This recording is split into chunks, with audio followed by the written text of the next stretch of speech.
friends, welcome back to RISSMAS Day 17.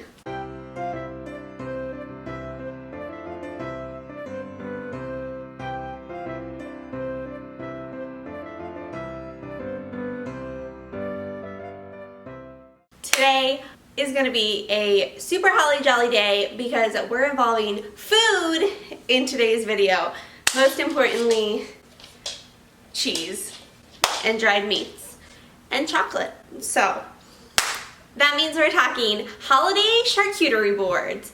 I think charcuterie boards are such a great staple because it's nice finger food, nice snacks, gets people like talking, asking questions, plus they're delicious. So a charcuterie board is a great thing to bring to any holiday party, or in 2020's case, small holiday gathering for 60 people. So I'm going to share with you how to make not just one charcuterie board, but 3 charcuterie boards. This is going to be charcuterie 3 ways for the holidays. Yeah. So for this first charcuterie board, it's going to be very traditional, nice and simple, meats, cheese, fruits. That's pretty much it.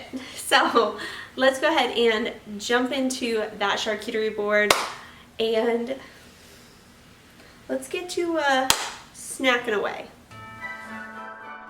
Alright, so for this traditional charcuterie board, I'm actually assembling it on a pizza pan because there was a miscommunication with my parents. I thought they had a board and they didn't. So this is what we're working with.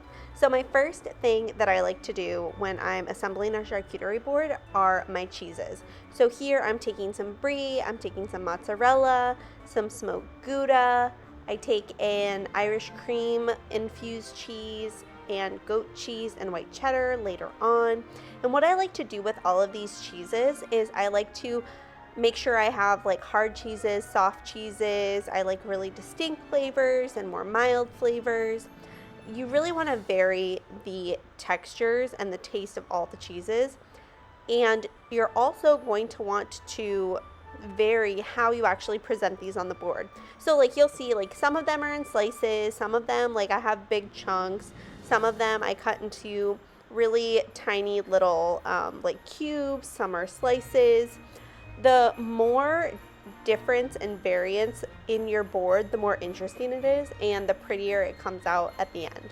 Alright, now I have my cheeses on the board. It's time to move on to the meats. So I have some prosciutto here. For the prosciutto, since it's so thin, I like to just roll it up and place it on my board. Sometimes I'll even cut it in half and roll it. The next thing that you'll see me working with is going to be some salami. For the large salami, I absolutely love to just take them, fold them in half, and then fold them in half again. It comes out with these pretty little like fan triangles that just add so much dimension to your board. After that, I decided that I wanted to add a dip to my board. This is a vegan buffalo dip. It was actually really delicious. I just put it in this cute little dish with a spoon, so you can scoop it up with some crackers or whatever you want. I'm throwing some spicy bite-sized salami onto the board. These are easy to just kind of fit in awkward corners. You'll see me kind of do the same thing with these grapes and the blueberries. They add color, they add a different texture, a different flavor, and it adds some nice color to the board where you can also use it to kind of fill in awkward spaces. So you'll see me now add some sweet things to my board. I love a good sweet treat on the board. So here are some chocolate covered peanuts. We're starting to throw some crackers on. The Milton's gluten-free crackers are my absolute favorite. I also vary up the kind of crackers. So here I also have some like cheese crisp. And the goal here is really just to keep arranging things until you're happy with it. You know, you never want 2 things that are too similar right next to one another. I'm filling in some more empty space with some chocolate truffles, and I'm also throwing some dark chocolate covered espresso beans on the board.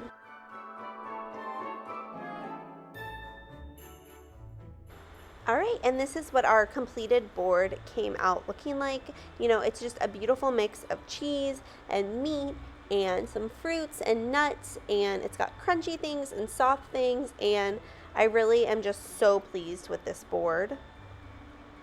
The meats, cheese, fruit, and some of the crackers are from Aldi's. The chocolate truffles are from Aldi's, and the other items on the board are from Sprouts. And it was just, those are the best places to go to find things for your charcuterie board because they have stuff that's just fun and different.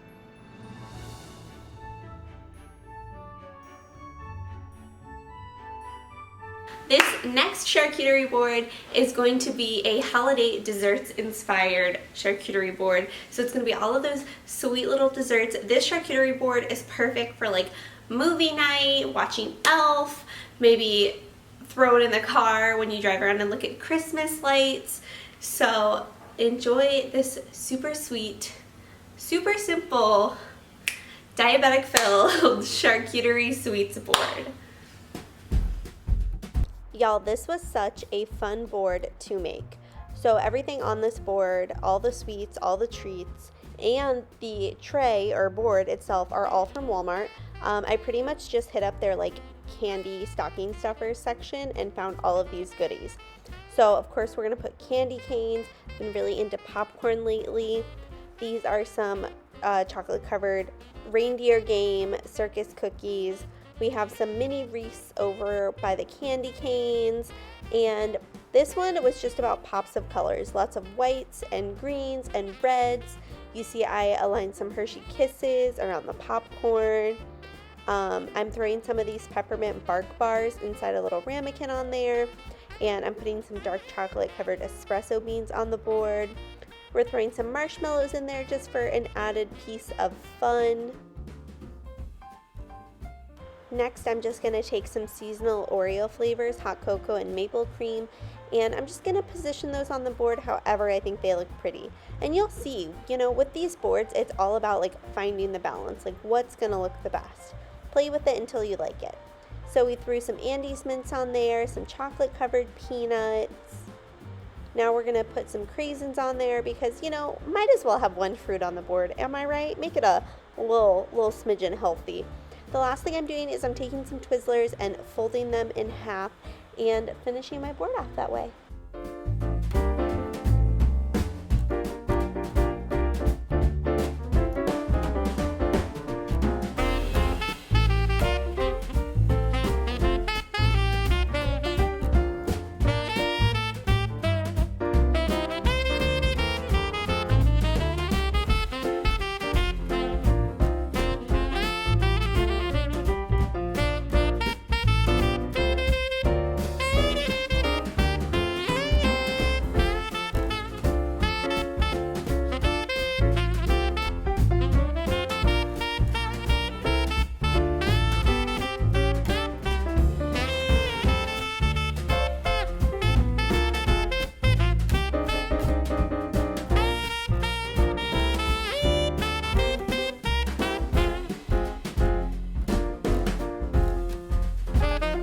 And our last charcuterie board is going to be a hot cocoa charcuterie board. This board, again, is filled with sweets and deliciousness and just all of the good things about ending the night off with a good Christmas classic. So this board is a combination of all of your hot cocoa essentials. So to minimize mess for our hot cocoa charcuterie board, I'm actually putting it inside of like a baking tin. So first thing we have to do is obviously put down our cute Santa mugs. Then I have a few ramekins on the board already. One ramekin is filled with little Christmas sprinkles and the other one is filled with dark chocolate chips. I have a dish there for some Cool Whip at the end, but obviously I wanted to do that last. And real life moment here, I tried to open the bag of marshmallows for this board and they went everywhere. So I cleaned that up and sprayed it down with my Mrs. Meyer's peppermint counter spray, and we got right back into making the board.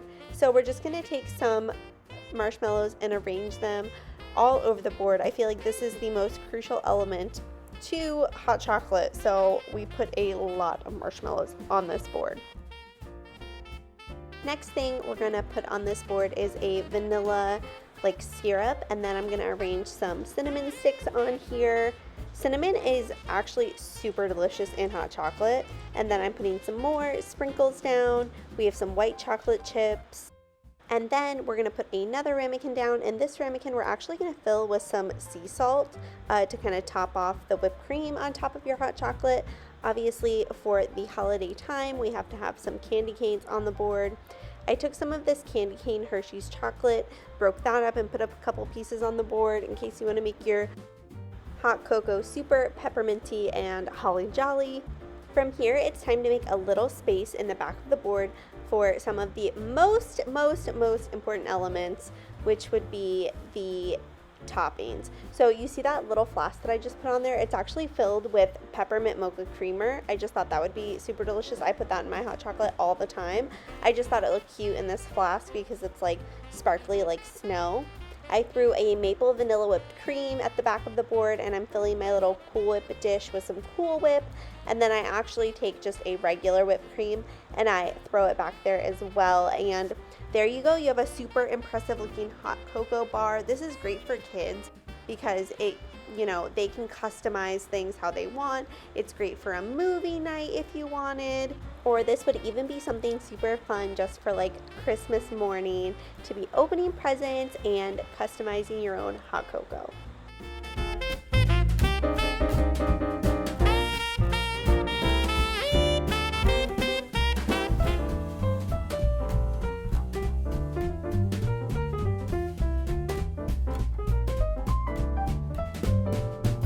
Dashing through the snow in a one-horse open sleigh.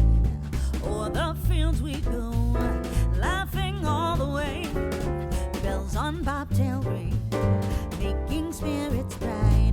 What fun it is to ride and sing a sleighing song tonight. Oh, jingle bells, jingle all the way. Oh, what fun it is to ride in a one-horse open sleigh. Hey, jingle bells, jingle all the way.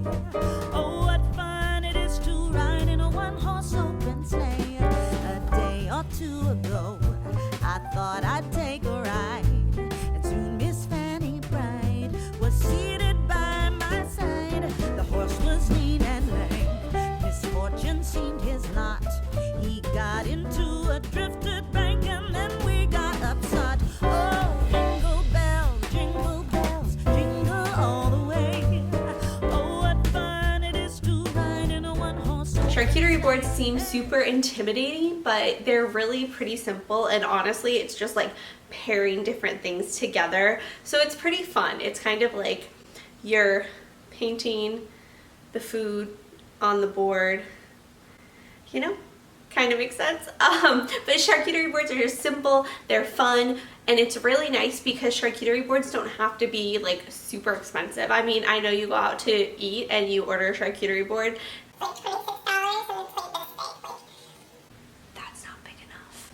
So if you make it at home, you can get all the ingredients and have a nice spread that everybody can enjoy, and everybody just looks at you like, you're so impressive.